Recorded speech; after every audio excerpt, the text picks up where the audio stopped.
Hello दोस्तों, आप सभी का मेरे यूट्यूब चैनल पर स्वागत है। तो आज हम देख रहे हैं विश्व भूगोल वर्ल्ड हिस्ट्री से रिलेटेड प्रश्न, जो काफ़ी इम्पोर्टेंट रहेगा आपके सिविल सर्विस एग्ज़ाम के लिए, आपके एसएससी के एग्ज़ाम के लिए। इस सारे एग्ज़ाम में जो पीटी लेवल का एग्ज़ाम होता है उसमें से 4 ऑप्शन दिया रहता है। उस 4 ऑप्शन में से इस तरह का प्रश्न देखने को मिल सकता है। तो चलिए शुरू करते हैं। पहला प्रश्न है कि होमोलोग्राफिक प्रोजेक्टेशन का सही प्रतिनिधित्व करता। तो क्या होता है होमोग्राफिक में, किस तरह का प्रोजेक्टेशन का सही इसका बता रहा है, इसके बारे में बताया गया है। तो इसका सही आंसर आपको बताना है। 4 ऑप्शन दिया गया है। 4 ऑप्शन में से यदि आपको जिस प्रश्न का आंसर पता है तो कमेंट में बॉक्स में बता सकते हैं। तो होमोग्राफिक में क्षेत्र का प्रोजेक्शन दिखाने को मिलता है। क्षेत्र के बारे में प्रोजेक्शन को दिखाया जाता है, यानी उसका आंसर क्या होगा? Option number B. तो हम अगले प्रश्न की तरफ चलते हैं। अगला हमारा प्रश्न है,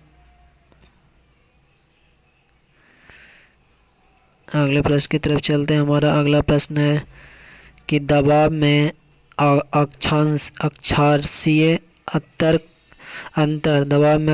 अंतर कई प्रमुख दबाव क्षेत्र की परिसीमित करता है।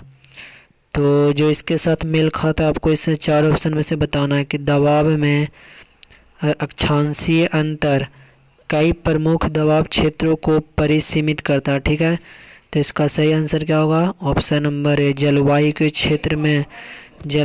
क्षेत्र में दबाव में अक्षांशीय अंतर कई प्रमुख दबाव क्षेत्र को क्या करता है? परिसीमित करता है। अगले प्रश्न की तरफ चलते हैं।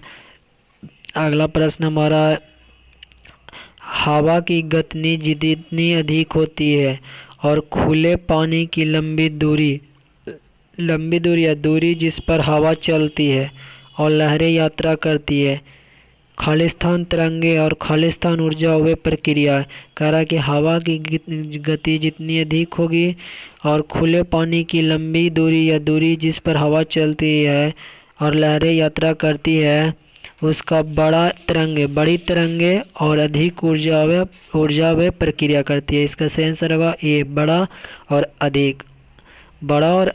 अगले प्रश्न की तरफ चलते हैं। अगला हमारा जो प्रश्न है कि विकिरण बेल्ट क्या है? विकिरण बेल्ट के खतरों में शामिल है। तो क्या शामिल है? आपको 4 ऑप्शन दिया है। इस 4 ऑप्शन में से ढूंढना है कि विकिरण बेल्ट के खतरों में शामिल है इलेक्ट्रॉनिक सर्किट का बिगड़ना, सही आंसर है। अंतरिक्ष यान के सौर कोशिकाओं की क्षति, ये भी सही है। जीवों पर प्रतिकूल, ये भी सही है। यानी सारे ऑप्शन सही है विकिरण बेल्ट के लिए। तो अब हम अगले प्रश्न की तरफ चलते हैं। हमारा अगला प्रश्न है, महान विक्टोरिया रेगिस्तान में स्थित है। तो ये कहाँ स्थित है? आपको 4 ऑप्शन दिया है कि महान विक्टोरिया कहाँ स्थित है।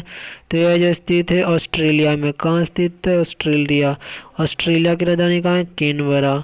अगले प्रश्न की तरफ हम चलते हैं। हमारा अगला प्रश्न है, नक्शे और ग्लोब पर खींची गई अंतर्विभाज रेखाएं क्या कहलाती है? जो नक्शे और गोले पर खींची गई अंतर्विभाज रेखाएं, उसके बारे में आपको बताना है क्या कहलाती है। कि जो नक्शे और ग्लोब पर जो खींची गई अंतर्विभाज रेखाएं क्या कहलाती है, आपको इसका सही आंसर बताना है। तो इसका सही आंसर क्या होगा? भौगोलिक ग्रिड। क्या होगा? भौगोलिक ग्रिड। तो हम अगले प्रश्न की तरफ चलते हैं। हमारा अगला प्रश्न है, दूरों और तारों का प्रकाश इससे प्रभावित होता है। तो किससे प्रभावित होता है? यहाँ 4 ऑप्शन दिया है कि दूर के तारों का प्रकाश किससे प्रभावित होता है। तो पृथ्वी का वातावरण से भी प्रभावित होता है और इंटरस्टेलर डस्ट से भी प्रभावित होता है। यानी इसका दोनों सही आंसर है कि दूर के तारों का प्रकाश। दोनों ऑप्शन, जो पहला ए और बी, दोनों ऑप्शन सही है। अगले प्रश्न की तरफ हम चलते हैं। हमारा अगला प्रश्न है, निम्नलिखित में से किस महाद्वीप का भूभाग सबसे कम है? तो 4 ऑप्शन दिया, आपको बताना है कि किस महाद्वीप का भूभाग सबसे कम है। तो इसका सही आंसर होगा ऑस्ट्रेलिया महाद्वीप का भूभाग जो ज़मीनी है, जो बहुत कम है, बहुत कम ही है। तो अगला प्रश्न की तरफ बढ़ते हैं। अगला हमारा प्रश्न है कि खालिस्तान के बिना भूमध्य रेखा ज़्यादा गर्म होगी जबकि ध्रुव ठंड होगा, तो किसके कारण भूमध्य रेखा सबसे गर्मी होगी और जबकि ध्रुव ज़्यादा ठंडा होगा। तो 4 ऑप्शन दिया है, आपको ढूंढना है।